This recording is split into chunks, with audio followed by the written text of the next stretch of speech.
Il y a des sanctions qui ont été mises en place depuis le 27 septembre. Tout à fait. Est-ce que vous pouvez nous expliquer en quoi consistent ces sanctions?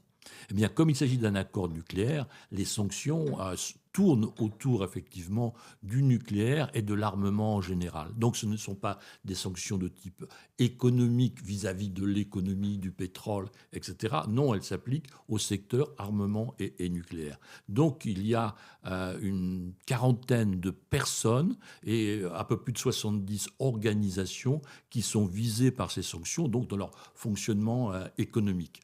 En particulier une banque, la banque SEPA, qui est une ancienne banque D'accord. iranienne, qui a à peu près 100 ans d'existence, et où les gardiens de la Révolution ont pris des positions de plus importantes en impliquant cette banque dans leurs transactions industrielles vis-à-vis de l'équipement nucléaire. Donc cette banque est sanctionnée, et de même que des industries liées à la fourniture d'équipements nucléaires, au transport de ces équipements, donc soit par voie terrestre, soit par voie Ouais. maritime. Et donc, c'est l'ensemble de ce processus donc, qui est sous sanction, soit de mouvement, soit de sanctions financières.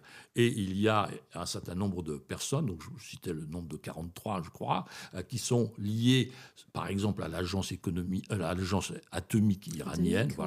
voilà, et aussi à des responsables industriels sur le chemin donc de la production des systèmes liés aux usines de retraitement, eh bien, ou d'enrichissement plus exactement. Eh bien, il y a cette quarantaine de personnes qui sont privées d'accès au territoire européen, de gel de leurs avoirs, etc., etc. Donc il y a cet ensemble de dispositions focalisées vraiment sur l'armement et, L'armement et le et le nucléaire. nucléaire. D'accord.